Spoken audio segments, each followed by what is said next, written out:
Alors, pour dessiner une fusée avec le site internet Tinkercad, donc bien sûr on va commencer par placer un cylindre.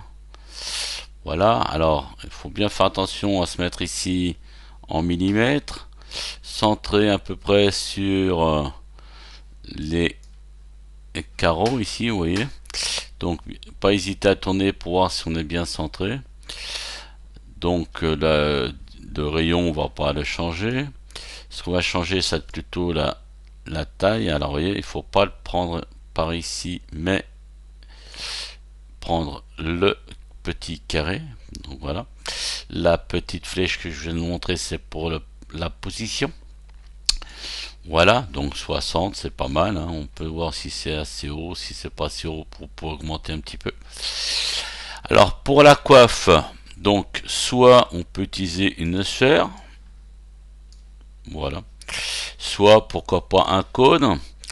Et ici dans Tinkercad même, il vous propose directement soit une demi-sphère, soit encore plus joli, le parabolique. Donc moi j'aime bien cette forme. Donc je vais la placer. Voilà.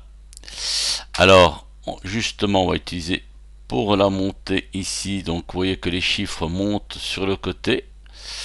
Voilà, pour être sûr, donc on peut diminuer un petit peu la taille. Donc je monte à 60.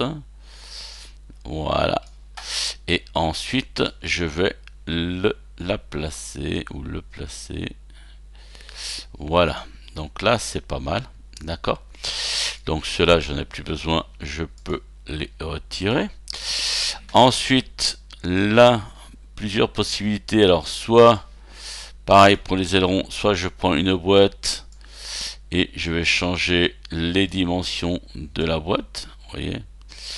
Voilà. Ou alors il y a aussi le toit qui est pas trop mal parce que ensuite une fois que j'ai le toit, je peux changer l'inclinaison, vous voyez, comme ça pour positionner les ailerons de la boîte ou associer carrément les deux. Vous voyez, on peut faire comme ça par exemple. Voilà. Donc changer. Alors là, c'est pareil, hein. On va bien se tourner pour bien positionner. Donc là, si j'ai 2 mm, deux petits carreaux, donc voilà, je vais le centrer par rapport à l'axe. D'accord. Comme ceci. Voilà. Alors pareil, on peut augmenter peut-être un petit peu la dimension. Voilà. Donc bien revenir ici pour tourner. Et là, je peux prendre donc ce qu'ils appellent le toit.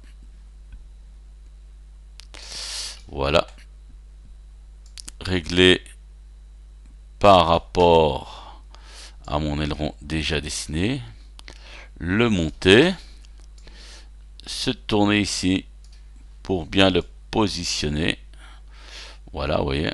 Hop. Donc là, il faut que je règle maintenant la dimension. Voilà. Donc je vais tourner et maintenant, voilà. Donc là, pareil, je recule un petit peu, je le monte. Voilà. Et bien sûr ici, voilà. Là, c'est pas trop mal. Donc, ce qu'il faut faire maintenant, c'est les associer les deux. Donc, j'associe les deux objets. Voilà, en les sélectionnant. Et je vais utiliser ici la fonction regrouper. Voilà.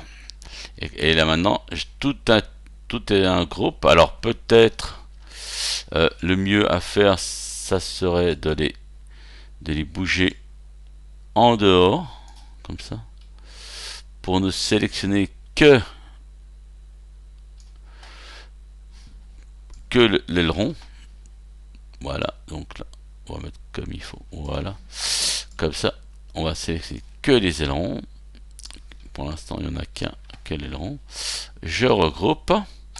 Et comme ça va me permettre ensuite, maintenant, de faire donc un copier-coller de l'ensemble. Vous voyez, voilà. De le tourner. Alors là, par exemple, soit je le mets à 90 degrés. Voilà, vous voyez, 90 degrés. et ensuite de venir le placer à l'aide toujours ici des carreaux. Oui.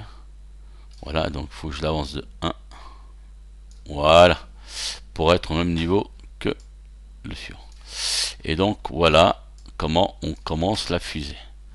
D'accord, donc voilà. Donc maintenant à vous de continuer, de placer les autres ailerons et puis ensuite les autres accessoires pour personnaliser au maximum votre fusée.